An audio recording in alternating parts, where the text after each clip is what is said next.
Hello, everyone, and welcome to Strategic Thinking and the New World Order of Governance, where we will be discussing governance, risk, and the changing organizational culture of boards today. This is a Passageways webinar in association with Stuart R. Levine and Associates LLC. My name is Dylan Carricker, and I will be hosting the webinar today. A little housekeeping before we begin. After the webinar today, we will be sending out a recording of the webinar, and you will also be able to download the presentation. During the webinar, please feel free to enter your questions into the GoToMeeting panel that is most likely located in the upper right-hand corner of your screen. If you have any questions, type them into the GoToWebinar panel and we will try to get to as many of those today. Before we kick things off, I'd like to go ahead and introduce the next-gen board portal by Passageways called OnBoard. OnBoard is the next generation in board meeting software engineered to drive good governance and improve meeting outcomes. OnBoard makes meetings more than operational presentations. It turns them into strategic working sessions. With OnBoard, meetings become more productive, board book access becomes amazingly intuitive, archives are readily accessible, and you have time to devote to more thoughtful deliberations. Today, we are happy to have with us Stuart R. Levine. Mr. Levine is the chairman and CEO of Stuart Levine and Associates LLC, an international strategic planning and leadership development firm. He helps CEOs build stronger, value-driven, and profitable companies. His books are international bestsellers, and he often delivers keynote speeches and provides business insights on national television. He serves as the director for Broadridge Financial Services, Inc., and the NACD has twice elected him as one of the 100 most influential people in the national boardroom community. Welcome, Mr. Levine. Thank you very much, Dylan. And on behalf of our firm, I want to welcome Dr. Charles Elson, a person that I've come to over the years respect quite a bit. He is the chair of the Edgar Woodlar Corporate Governance, a professor of finance at the University of Delaware. He is a consultant to the law firm of Holland and Knight. He has served on various National Association of Corporate Directors commissions and also has been included in their D100 list of influential people in corporate governance, a graduate of Harvard and the University of Virginia Law School. So welcome, Charles, and thank you for making time to be with us today. And on behalf of Professor Elson and myself, I want to welcome the participants. And your presence today, your participation expresses something that's we share as an important value, which is learning and intellectual curiosity. And as we go through our conversation today, if you have any questions that you would like to pose to us, please feel free to enter them in the portal. And toward the end of the program, we will get to them. And for those questions that we don't have a chance to get to, we commit to responding those in a timely fashion. We're broadcasting from the law offices of Tarter, Krinsky, and Drogan in Manhattan, and I want to thank Guy Molinari, one of the partners there, for his hospitality today, and Alan Tarter. And today, Charles, we have people from Australia, as far away. Josh Fagan, I see, as participant has joined us, as well as a couple hundred people in the country. So there you have it. So on our agenda today, we're going to talk about the New World Order of Governance. We'll talk about the impact some of those societal and technological things are having on the boardroom. We'll talk about new sources of risk, talk about issues of integrity, and I'll call it the latest thinking on ESG. Had the privilege of being down at one of Dr. Elson's seminars a couple of months ago, and there was a robust discussion on ESG and the responsibility that's implied in that as well. And then lastly, a view on the changing CEO dashboards. I would point out that as we looked at the people who have enrolled for today's conversation, it's a wide array, Charles, of directors of credit unions, C-suite people, directors of publicly traded corporations, and C-suite officers. And so we think there is some common ground in this new paradigm of capitalism and the inflection point that we see. And I would say, to begin the conversation, To me, I just came back from Chicago yesterday. There's a great divide between a disruptive conversation and one that becomes a distraction. You know, drama versus real engaged, challenging conversation. Charles, how do you relate to that at a board and a leadership level? Look, you have to remember the board's responsibility is to monitor management. That's sort of number one. And in doing so, they engage in decision making, obviously, on general direction, general principles, and obviously certain things boards have to approve. The key is, before they approve them, the law requires that they be informed. And what does it mean to be informed in making a decision? Typically, it's having the documents, proper documents in front of you, being properly advised by third parties if necessary, and to have a robust and engaged conversation about what you're deciding to do. Meaning that you're not there simply to approve, to be a yes person, so to speak, but have an honest conversation. And sometimes in honest conversations, people reach different conclusions. When someone convinces another that maybe the decision path that the management has engaged in isn't the proper one. The key is a respectful, fulsome, and engaged conversation. That's why boards have to be comprised of a really wide variety of people, because the greater the expertise of those on the board, the better the discussions. And sometimes, frankly, people from outside the industry or outside the box have much more refreshing viewpoints of things than those within. The key, I think,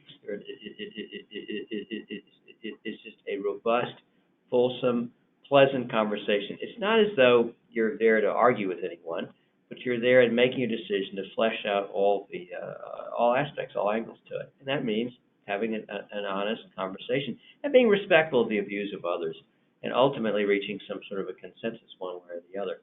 But simply having something presented to you, voting on it, and moving on, really, take a big decision is really not the right way to do it.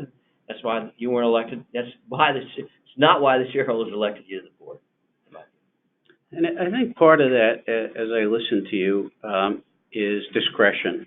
You know, those of us who have had the privilege of advising boards or serving on boards, you know, whatever we say in the discussion around that board table, I think for the sanctity of the entity, and I'd be interested in your point of view on that discretion and your feelings on that.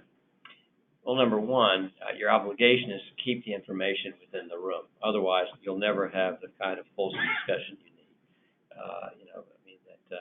Someone who runs out and broadcasts your decision-making process is really making a mistake. It's not just bad form.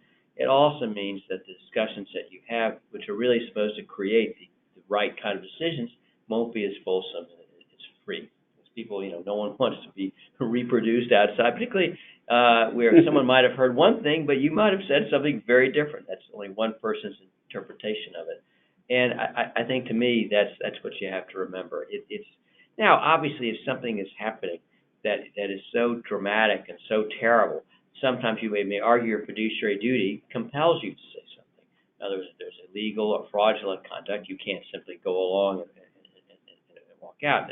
But that's a rare occurrence. It really is. Should there be a public forum of an internal board discussion? I mean, ultimately, better things get done when people are freer with each other, and that's why I've always thought. It's not just sort of good policy or good manners. It's the way you ought to do it. So I've always thought that the board speaks with one voice. If you do have a dissenting opinion and you do want it expressed, you always have the right. I've done it sometimes, frankly, to say, look, I disagreed, and when you disclose the issue that's occurred, the decision is made, I'd like you to note that I felt differently. Not to suggest it's a terrible thing, but I couldn't agree, and this is what I'd like those who elected me to realize that, no, I didn't necessarily agree with it. If I agree with it, we speak with one voice. Yeah, I agree. And something that struck me, and in your, I'll call it, nexus in your world in Delaware, obviously you're close to the Delaware court. And something I heard from the now a retired Chief Justice was the definition of a director's responsibility vis-a-vis, is it about the shareholders or the corpus? And it really impacted on my thinking. It must have been about 3 years ago at one of your bodies of work, Charles. Share your thinking on that, please. Well, there's always been a big debate in the corporate law community as to who do legal fiduciary duties of directors, to whom are they directed. The sort of traditional camp says they're to the corporation itself. But a lot of traditionalists will say, who is the corporation? It's the equity holders. And so the fiduciary duties, some will take the shortcuts and simply say it's to the equity holders itself. So technically, it's to the corporation. And that's what we have this big debate about, long-term, short-term. And typically most people say it's to the long-term investors of the company because it's to the corporation, which should be perpetual. So, but with those who say, well, it runs to the corporation, and that's not the shareholders, they're making a mistake, I think, too, because its corporation is, in fact, the owners of the residual equity in the company, which are, in fact, the shareholders. So I've always thought that, to me, the fiduciary duties run to the shareholders. Right. With the caveat that the corporation it is between the shareholders and the board, and your action needs to be not specifically helpful to individual shareholders, but helpful to the corporation and its shareholders, which is why if you come onto a board and let's say you're elected by a particular group with a particular sort of mission in mind, you really have to throw that out the window. I shouldn't say away, but out the window in the sense that your obligation is to all the shareholders in the corporation itself. That's why we say to the corporation, because corporation includes everybody. So your decisions cannot be one that simply pleases one particular shareholder. It has to be helpful to the corporation and all the investors in the company. It's a funny distinction, but it's an important one, I think, to remember. And that's why I think a lot of folks from some of the equity funds, hedge funds, and whatnot are a little reluctant to go on the boards of companies because, one, they get on, and they're pretty self-centered, some may say, but also they achieve those obligations. That their obligations when they come on a board isn't merely to them as an owner; it's to all their fellow owners, and that's a tough spot. If you have a particular agenda that you want to pursue to be in, because people will then say, is this agenda benefiting you, or is it benefiting the corporation in general and all the shareholders? You also have a trouble that if you do go on, it's hard for you to sell stock. And a lot of these folks, want to move along. Yeah, we were involved advising a board a couple of years ago where an activist took a seat. And it was very strenuous at the beginning to remind that particular board member that his ultimate duty of loyalty was not to the people who elected him, in this case, an activist group, but to the larger, I'll call it, well-being of the corporation. And I would expand, just for the fun of it, but something I believe in. It's not only the well-being of the shareholders and corporation, but also the employee base who ultimately do run the engine every day. Is that a fair definition? Well, there's a great debate. We call it stakeholder versus shareholder theory. Shareholder primacy theory says that primary obligation of the board is to the shareholders, period. End of story. Milton Friedman, sort of made that view popular many years ago. And the other theory, which came around, I guess, in the 30s, 20s, I just wrote an article about it, called stakeholder theory, says that your obligation as a director is to all the constituencies of a corporation, employees, shareholders, bondholders, everyone, customers, suppliers, communities. And I've been a shareholder primacy person for an awfully long time because I think, number one, it's a pole star that creates greater accountability. If you claim that you're accountable to multiple stakes, no matter how bad a decision you make, you can justify it on some grounds. It's like saying if my watch stops, it still gets the time right twice a day. It doesn't mean the watch is working. Right. So it's an old Al Dunlap line, by the way, which I think is very funny and very true. Right. And the idea being that if you have you're subject to too many masters, so to speak, no matter what you do, no matter how bad it turns out for the business, can be justified. That's why shareholder primacy, I think, is important. I think the big thing to remember there, though, that because you support shareholder primacy doesn't mean that the other stakes are ignored, in the sense that a good director knows that the only way to long-term profitability for a business is to have decent relations with your employees. I mean, you're on a board of a restaurant chain, let's say, whose employees aren't happy to work there. They take it out on their customers. How long is that chain going to stay around? The answer is not very. Airlines are always sort of funny.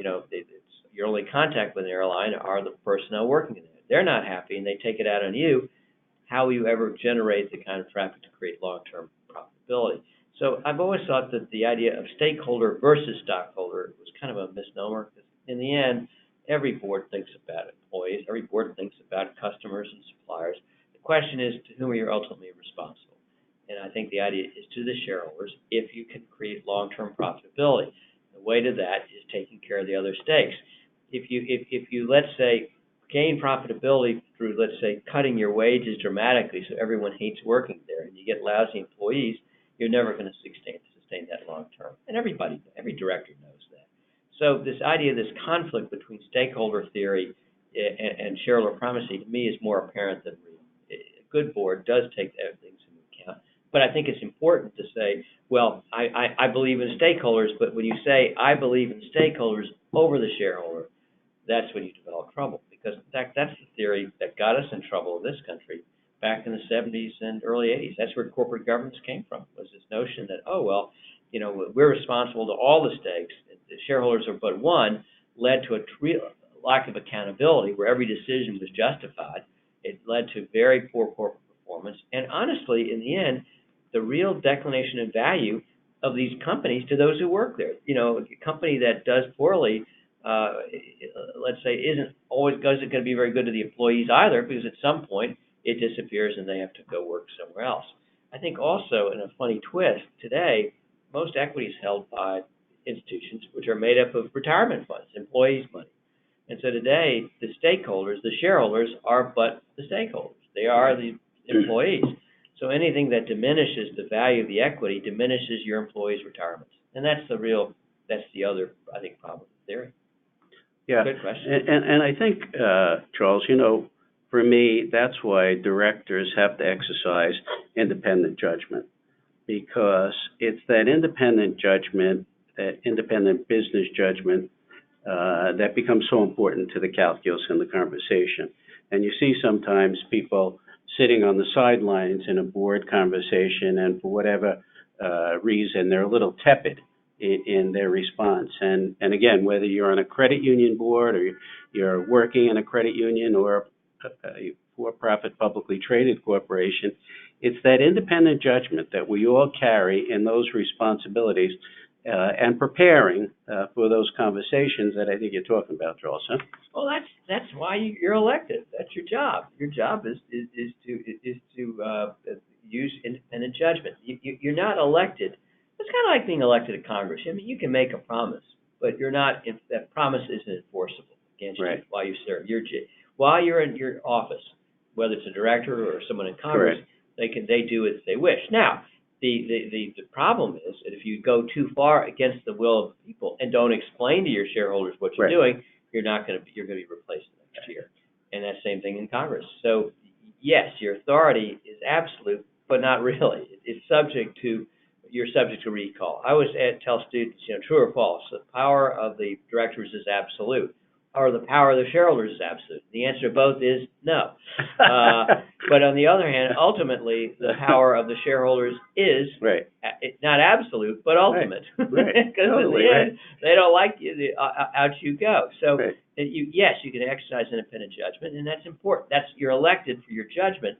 But if your judgment is such that you can't convince them, ultimately you did the right thing, you'll exercise your judgment somewhere else. We could spend at least a day talking about the importance of something you touched on lightly, which is communication and the responsibility to communicate with shareholders, to stakeholders throughout the organization. Yeah. And one very subtle thing came up recently in some of our experience, Charles, which is interesting to me, and it relates to the ESG scenario. One of the boards I'm involved in, we, a number of years ago, have an associate general counsel who, by designation, works on issues like diversity and other things in the culture of the organization, and by, I'll call it, our aspirations as a board to fulfill that ESG, before it was popular, FYI, encourage that person to go out, meet with those groups in the organization, which, by the way, stimulates an intelligent, fair conversation throughout the corporation. And again, in a quiet way, providing some direction, I think, for the corporation. Huh? Well, I mean, look, I think the key is no one ever got hurt listening to somebody. Right. And I think that's, it's you learn a lot by listening. And I've always thought a good director, or those who are delegated by the directors to listen. But by listening, number one, the person who you're listening to feels a lot better because they feel as though you're 100%. taking their views into account. Whether you take it ultimately or not, Mhm. at least you've listened to them and they feel like they've had a fair shake and that you're responsible. But number two, the person who's listening sometimes learns something. And the fount of all wisdom isn't the board of directors. It's a lot of other things will come to the board to enable them to make a good decision. And I've always thought you never lose by listening to somebody else. You can disagree, Right. but nothing lost. Listening to someone who's intent and enthusiastic, and sometimes they have a good point of view, and that's why when boards say we don't want to meet with this person, we don't want to listen to this person, I always thought they make a mistake doing that. You never know where a good idea comes from. And I've learned in teaching for a long time, teaching 30 years, that sometimes students, you never think a good idea will come from, Right. in fact, provide phenomenal ideas. Because they look at things freshly, Right. with a different perspective. Right. And sometimes that perspective isn't so bad. Right. Interesting. So the next slide, Dylan, talks about the implications of the paradigm shift we're talking about, the ESG, and talking about new sources of business risk. And so just to put it out there fast, technology, where we're now talking about in the next 5 years, Jenny Romney, the CEO of IBM, says that 100% of all employees will be impacted by artificial intelligence. And if you consider that the technology sector, as we sit today, represents about 10% of the GDP, we're talking about risk in many different ways that are kind of interesting. And then the second part of that, which becomes incredibly important to our conversations in the culture, so that you can get some fairness throughout the organization, is what does that CEO dashboard look like? And what are those 3 or 4 issues that must be clear? And I'm curious about your experience on what do you see over the horizon on business risk, and what's your experience talk to you about CEO dashboards? Well, business risks, technology risk, any business is significant. I mean, you think of where we were 30, it was a very fun article that was I think it was in the Journal last week, and it was a person writing about the New York, they found an old guide to the New York World's Fair. I don't think anyone in the audience saw this thing, but they found a guide to the 64, 65 World's Fair in New York. And most, if not all the companies who were there and having significant exhibits, who were kind of the bedrock Right. of American capitalism, Correct. no longer exist. Exactly. Whether it was Trans World Airways, Mhm. whether it was, right. it was fascinating that what had happened to these companies. Right. And what had happened was a lot of them hadn't adopted, and the Exactly. world changed, and they didn't realize that it was changing, and it ultimately redounded to basically the defeat of the organization. Now, what happened, of course, was they didn't disappear. They were absorbed. The assets were absorbed by someone else who took Sure. them and did other things with them. I mean, AT&T today isn't the same AT&T that it was Correct. back then. Different company, but it's there's similarities. But I think the point was, reading this article, that unless you stay way ahead of the curve and are open to technological innovation, and this obviously she's talking about artificial intelligence and how that's going to impact the way businesses operate. Unless you're receptive to it, you're going to have a problem. I remember a long time ago, I had a good friend who was another lawyer who had an assistant, and they asked this person, how you vote in the presidential election. This is years ago, and they said, I'm voting for the incumbent. They said, why? They said, we like things the way they are. Who doesn't? That was really funny. It's nice if things stay the same, Right. but they don't. And I think that a board has to be cognizant of that, and has to always be thinking, what's going to happen next? And and who do we have in place to react to? And that's the CEO dashboard. Right. And part of the evaluation is how far around the curve does the CEO look? Is it the same dog and pony show? How are they thinking of challenge? And are they continually reminding themselves that, hey, this business can change dramatically. What are we going to do about it? Sometimes your business changes and you say, well, time to get out, sell it, give it to someone who can figure it out. And Right. sometimes it's we can create our own management team to adopt it. Sometimes it's we need to buy somebody else Right. who's changing to enable us to change. But that's what a good board is doing. They're thinking about it, I think. I think, I recall being, working with a client out in Silicon Valley, and one day the CEO invited me into, they happened to manufacture routers, a big corporation. And I walked into the room with him, Charles, and there were 8 engineers around the table. I understood 1 out of every 10th word, and the. But you know what I saw? I saw computers around that room talking to each other, and I saw the forerunner or artificial intelligence. And that experience was profound for the way I looked at life from a strategic point of view and the way our firm does too. And to make your point and put an exclamation point on it, so in the year 1997, there were 9,000 publicly traded corporations. 2018, it's now very close to 4,000 publicly traded companies because of everything you've spoken about. But they also could not adapt. The toughest thing in environment is to adapt. And I just wanted to make sure that people understood that CEO dashboard so that in a not self-righteous way, but in a good way, we can understand and hold that CEO accountable and say, gee whiz, here are the 3 or 4. Are our customers really satisfied? Are our people engaged? Do we understand what the financial accountability is? And by the way, strategy is not an annual golf boondoggle. It's an ongoing intelligent engagement based on some data. We like to ask a couple of questions as we go. The first poll question, which I want to urge all our participants to follow along with us, is which of the following are the new sources of business risk? Organizational culture, environmental, social, corporate governance, ESG, talent wars and succession planning, or technological disruption. And so I'd be curious for us to give you, let's call it 60 seconds, to take a look at which do you think is the most important of those 4 issues that we put on the table, and vote. And while you're doing that, Charles, what do you think our participants are going to say about that? All the above. I think I can make an argument for all of them. Right. They're all significant. Right. But I'm interested to see what is viewed as more significant Yeah. than others. I have a guess Right. as to what it may be, but Right. I'm gonna say nothing until we get the Okay. results. Well, I would just look and say, you know what, based on full employment in the United States right now, the notion of talent wars, succession planning, and I'll call it the sustainability of the best people, not just somebody off the street. But Dylan, I know the poll is in progress, but is it possible to give us what those responses look like? Well, Charles, you're almost right. So marginally right for a professor. That's pretty good. Yeah. So basically, you can see on your screen what we see. So organizational culture was, pretty high up there. ESG, a little more.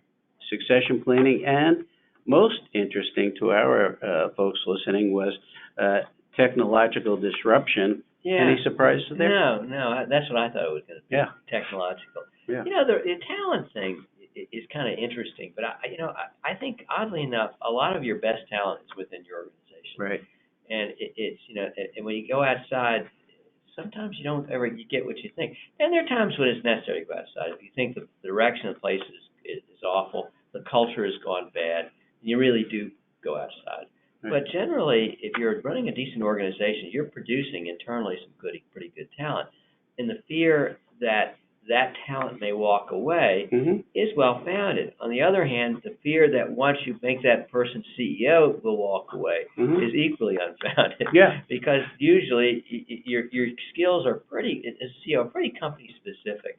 And the notion of paying someone because they may go to a competitor, it's rare if ever it happens. And if they do, they usually don't turn out as well as you think, or the competitor. So I think the key is in grown talent, creating a pay structure in the organization that's consistent through the organization. So the same theory that goes into a lower ranking pay goes into your CEO's pay too. That it's all consistent philosophy. You start playing the game, oh, I better pay him what the competitor's paying because otherwise they may leave. Number one, they won't, I think, because their skills are company specific. Number two, you've been separated their pay and made from everyone else's, made their pay on the basis of what someone else is being paid. So if someone else has a good year, then your person is going to have a good year too, even though within the organization they may not have. And that's a pointless way of compensating people. And that's why the pay has gotten so out of whack. Right. It's just a dog chasing its tail. I think that's to me part of the problem. Yeah. One final thought on technology, and it's this. We will do a lot of thinking about that. And invariably, in strategy, it comes down to cybersecurity and I'll call it the protection of the organization's assets. But there's another side of that. I think when you look at strategy as a whole, it's a mistake right now where people are spending an enormous amount of time talking about cybersecurity.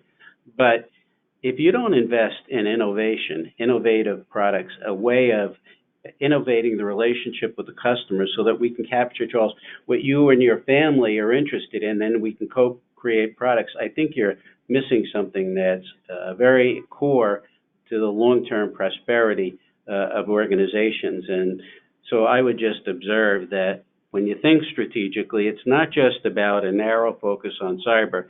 And the last part of that, in our experience, which is really interesting, I'm going to link it to the culture thing, Charles, because everybody today wants to think, well, somebody hacked in there from Russia or China. Our experience in the last 2 years, our firm, is it's a cultural breach. It's somebody inside who is interested in their CEO's personal finance or hacking some, I'll call it proprietary information, but it was a values breakdown in the organization, which I think is a pretty interesting point of view. Well, that is interesting. I hadn't heard that. That's usually you hear outside hacking, but if it's internal, it's even more concerning. Now, look, I mean, there's the old line, tone at the top, talent from the top. I believe in that. Yeah. I've always believed in that. I think that people follow their leadership. Mm-hmm. If the leadership demonstrates to the organization that the only thing you should be thinking about is quote, results, and integrity isn't in the mix, you're going to have a problem sooner or later. That people will do things to, quote, get results through ways that have less integrity, which ultimately means the results are fudged, which is why integrity is really a key part of it. Now, the question is, how do you know someone has integrity when you hire them? Is there an integrity test? No. Our director, too, you have to look at their experience and in their past. What have they done? Have they ever created an issue? Have they ever made a tough choice? Were they confronted with the wrong choice or the right choice, made the right choice from an integrity standpoint? How are they with you? Is it someone who brags about cheating at a golf game or something like that? Easy, Charles. Easy. All right. Easy. Don't hurt yourself. But it is funny because it really is sort of, how is this person fundamentally? And look, you can't predict everyone down the road. I mean, there are people that you think were terrific, and it turns out they weren't. But I mean, I think that as a board, that's something you got to think about, and that filters through the rest of the organization. If people in the organization think that the leader has no ethics, then they're not either, because there's nothing worse than working for someone who has no ethics. It is awful because dealing with people like that, you have to continually check yourself. Yeah. We call it in the law biz transaction costs. Right. It's expensive to deal with someone like that because you constantly have to protect yourself from them. And that's the problem in an organization. That's exactly right. But I do believe, absent a real good discussion on values and saying, gee whiz, this is the way we agree as a social compact to function, we're in trouble. The next poll question, I'm going to move along, and I'm going to try to acknowledge we're getting a series of questions, and I'll throw them on the table to you. Sure. Poll question number 2. How significantly do you think culture, talent, and brand factor into the organization value on the street? So very significant, majority, moderately, or small. And once again, this is an opportunity for everybody who's online to tell us your feelings, the significance of impact on real valuation of the entity. And you've got 4 options in there. I got my guess. Huh? I'm going to keep my mouth shut until You Steve are. comes back in. Well, of course, the nice thing about that is I can always be right? Well, exactly. How do you know? That's integrity, though. There you go. There you go. Just leave me out there on the limb. I'm feeling the love there, Charles. I have a feeling I know, but I don't want to. Okay. I don't want to say it. All right, that's Let's good. see if it comes. So let's just give everybody, and then after that, I'm going to try to throw a couple of questions at you that we're just getting in on board. Sure. Okay. Sure. So here we go. So here's what a majority of people said. Yep. That somewhere between 50% that culture, talent, brand factor into the organization's values. Is that what you're thinking? Yeah, I would have put it as very significant because, at least from my own experience, companies that I don't believe have great values, I don't deal with them. Because I know that, there's that the odds of them, if they don't treat people with respect in the organization, how are they going to treat me? Right. That's the old thing. You find out, your law partner or whatever is doing something terrible to someone else, terminate the partnership. Why? Because what do you think they're going to do to you? Right. I mean, it's the same theory. And Right. this looks about 50-50. Well, I'm in the very important part. So. Yeah, so the next slide shows actually, intangible assets, including talent, culture, now estimated to make up 52% of the market value. Wouldn't be surprised. And for some companies, could be as high as 90%. Culture, values, starts at the board, kind of what we were talking about. Charles, we got a couple of questions that deal with artificial intelligence, which is interesting. And do you believe that AI is a threat to employee jobs, or would it change expectations of an employee? So this is a core question about, from your seat, where you see a lot of really smart people every day, and you're interfacing with, I'll call it, company leaders. What do you hear about AI/technology and employees? Well, look, AI is important, and I think in a lot of respects you're going to see AI take over certain roles in a corporation. But I think the roles that require judgment, it's going to be really hard to do that. It's interesting. In the U.S., we have the jury system of deciding, resolving disputes. Jury. Why do you have a jury? Why don't you just stick it in front of a computer? Because there's something to be said by human beings evaluating other human beings. Mm-hmm. There's something that goes beyond logic. In the law business, we have something we call proximate cause for liability. Tort law. Mm-hmm. Proximate cause means I take an action that harms you. Right. But am I liable? An approximate cause says if your action has to be the legal cause of the debt, not the actual cause, but legally, do we recognize what you did as really problematic? And that's where basically logic meets emotion, and that's part of the human condition. And I think that from in a corporate standpoint, there are going to be things that the artificial intelligence will never fill out. The sense of human conduct. If someone comes to you and the rule says X, artificial intelligence would say X.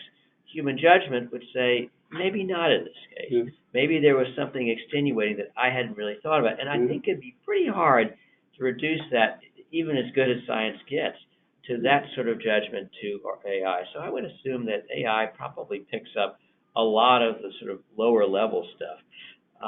But the ultimate judgment of employee, and that's how you have employees. Right. No one is there to, it's not Lucy in the chocolate factory. Right. Yeah. There's more to it. And I think that's, to me, is it displacing? Yeah, it's going to displace something. Yeah. Will it totally? No, it can't. As long as they're human beings. I would frame it in an interesting way, just for conversation. So if you visualize a manufacturing plant that we both visited out in the Midwest, and somebody taps you on the shoulder and says, okay, Dr. Elson, we want you to train your successor, who, by the way, is taking this job to India. You can understand, I'll call it fear, resentment, and anger. Now, the next generation, based on the trends we're seeing in technology, you won't be able to get angry at a person in India or an offshoring situation, but you're going to have a computer that in certain, I'll call it, rote functionality could replace your existence. And I would suggest that, again, in a society where we're defined by our professional responsibilities, that there is this is where we get into that conversation of social capitalism, because I know we both believe in capitalism, which brings me to a conclusion that says, okay, artificial intelligence, one of us may be right on this conversation, but ultimately, an organization that's successful and is, I'll call it, becoming more efficient and effective on behalf of shareholders and so forth, being more financially able, has some responsibility to retrain and re-educate a workforce that is possible, where people want to be re-educated, okay, and re-engaged, so that, because you know what I know, there are 500,000 jobs today in the United States, 500,000 that are unfulfilled because we don't have enough highly skilled technological leader positions.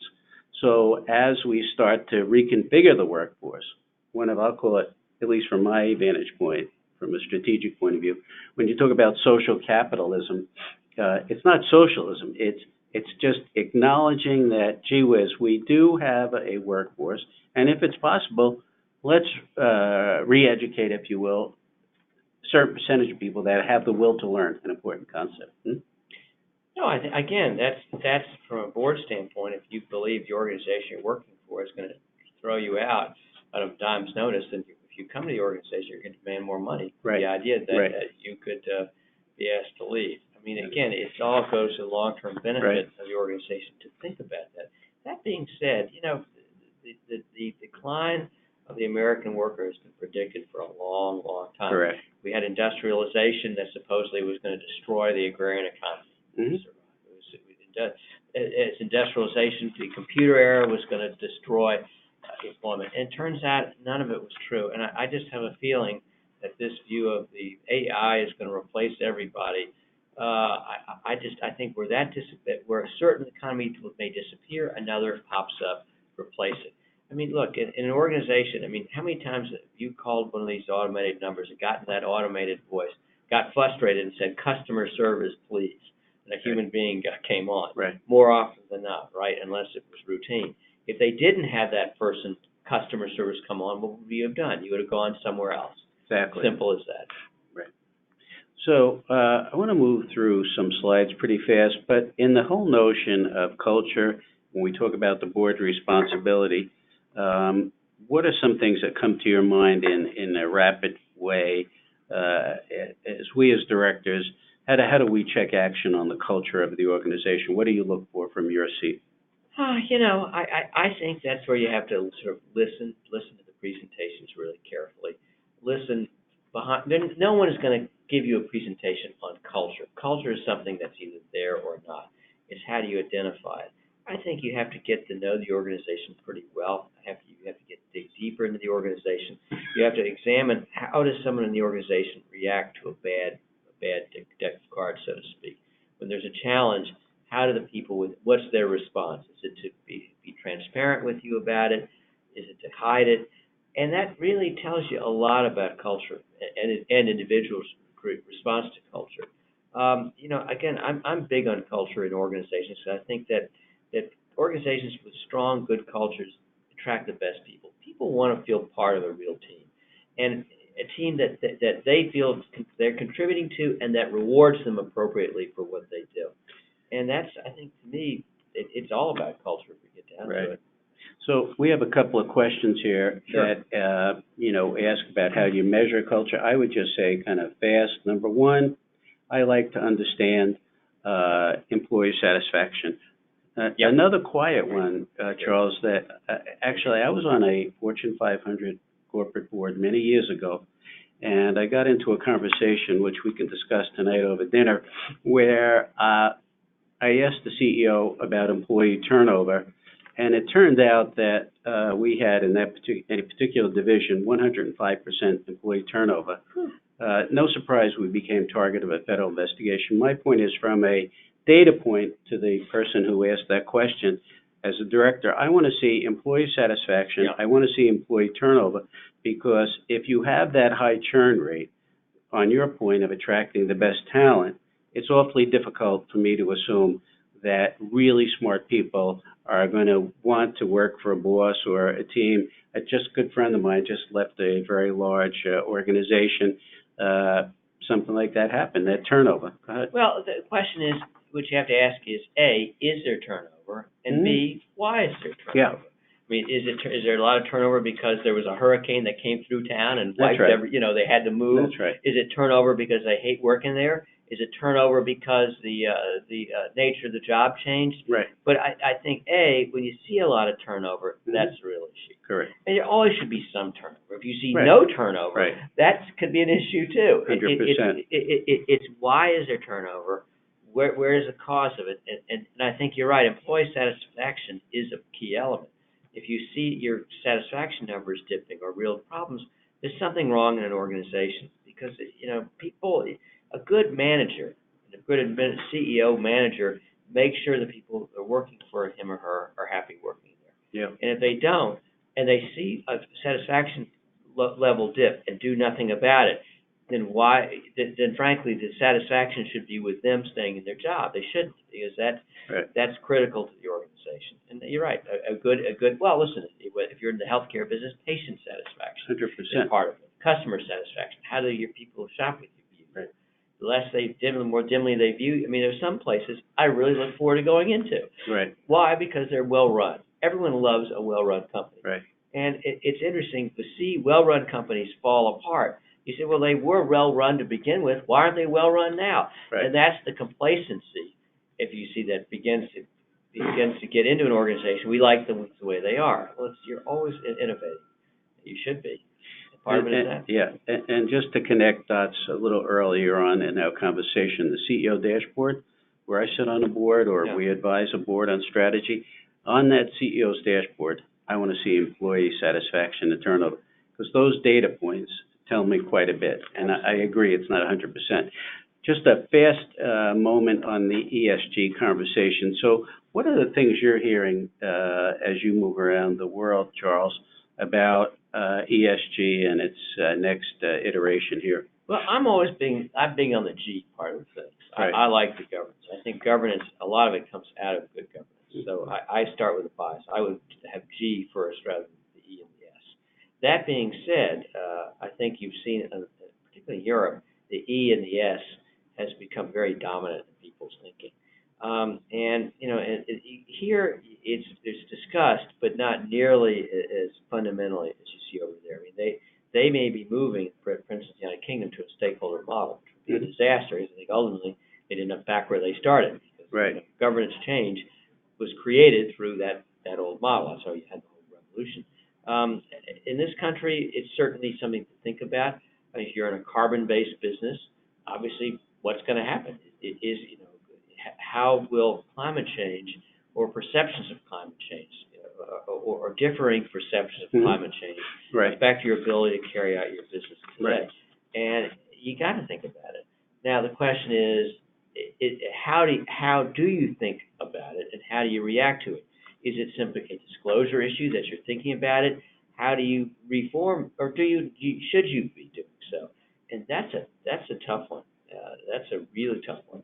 And how important is it to your investors? I mean, there's a Labor Department letter that just came out that said that investment funds cannot take that as the primary consideration in decisions to invest. It has to be shareholder value. Now, you argue that baked into value is keeping up with the times, if you will, and having a decent approach to those ES issues. I've always believed, by the way, that companies should not be political vehicles, because the key is that everyone who works for you or invests with you is a mirror of society, and society has lots of different viewpoints. And if one viewpoint is espoused, you're naturally upsetting a good chunk of your people who don't feel that way. That's why companies should, in my view, stay the heck out of politics, to make their products legally, ethically, morally, and move on. So let the politicians go. You know, I had a question yesterday. I was at an NACD conference, a couple of hundred directors, and my response was similar. I take incredible strength from the fact that we in organizations and strategy and so forth, we don't get distracted by the political dialogue. In fact, to be honest with you, I don't watch television news anymore. I think it's bad for the brain. I'm serious. I'd much rather read some reports or write some things. And so I think to fulfill our obligation, we've got to stay focused. I have one more question, and we got to move ahead here. So let's go to poll question number 3, if you can help me there, Dylan, and move ahead. And poll question number 3, at the last board meeting, you discussed the following issues. 1, business performance overview.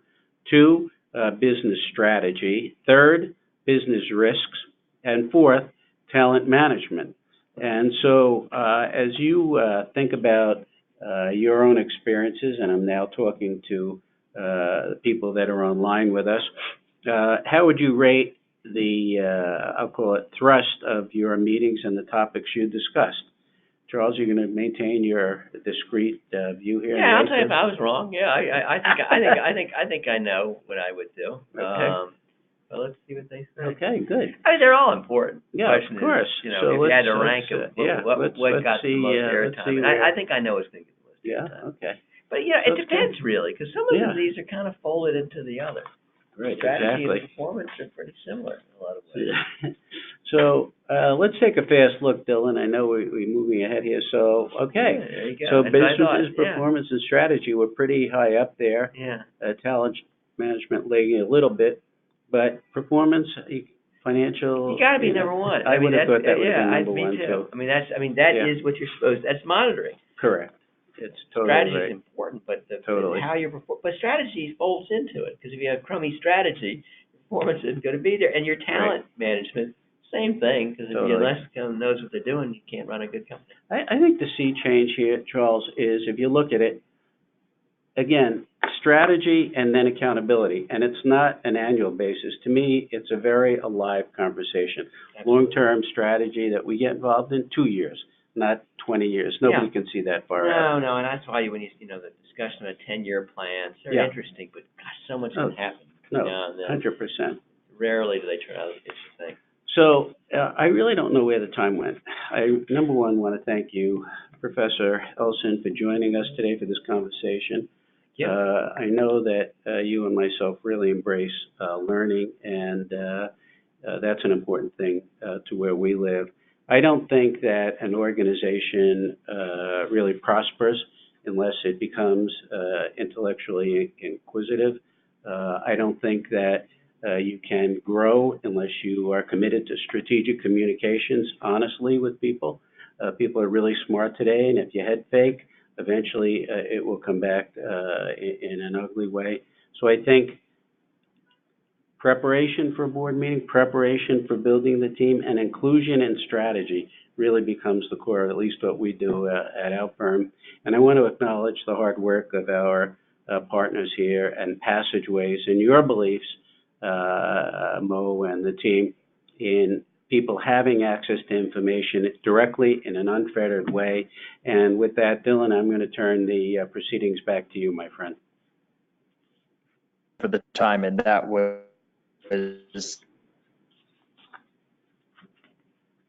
a lot of information, and it was wonderful to really hear all those insights that you had. Simply great thought leader. So we will go ahead and open up the floor for the Q&A. If you do have questions, go ahead and place them in. We don't have a lot of time, but we can maybe fit in one or two. In the meantime, if you are interested in having further conversations with Mr. Levine, go ahead, and his contact information can be found on the screen. And if you are interested in further conversations with us at Passageways, our contact information can be found on the screen as well. So quickly, on behalf of Passageways, yes, sir. No, so do we have time for one fast question here? Of course, of course. Okay, so Dr. Elson, ready? Yes, sir. Yeah. This is an interesting one. Not-for-profit board members have a duty of care, duty of loyalty, and a duty of obedience. Do for-profit organizations have the duty of obedience as well? It's a new one for me. Yeah, I don't know what obedience is. I'm not quite sure. I mean, to me, a non-for-profit, they're treated, Frank Deller, for instance, the same statute. Yeah. Care and loyalty is really basically it. I mean, there's something called good faith, which is sort of a combo of the two. You see in the corporate setting. But obedience, I mean, it's care, treating it carefully, being loyal to it. Mm-hmm. There are no shareholders in nonprofits. Sure. The only one who can sue you is the Attorney General of the state, because you're trustees for the state, the people of the state. But rarely is a care case ever going to come up. In fact, probably almost never. Right. Loyalty, different story. You steal from a charity, you get what you deserve. But obedience, I'm not quite sure where that's coming from. I just serve up the questions. And I would say in a not-for-profit, particularly in the credit union world, your loyalty and duty of care is to that member and to their safety and security of their families and the capital that they entrust to the board and to the board selecting the management leadership of that organization. Which is similar, though, to, straight corporations. Same thing. 100%. It's to the shareholder. Little. Okay, Dylan, now it's really back to you. No, you're totally fine. We really appreciate it. That is really all the time that we have for today. Please keep in mind that after this webinar, there will be a short survey. We would love your feedback. And on behalf of Passageways and Stuart Levine and Associates, I want to thank everyone for attending today's webinar. I especially want to thank Mr. Levine and Mr. Elson for sharing their wonderful and knowledgeable expertise with us today. So everybody have a great rest of your day, and thank you so much again. Thank you.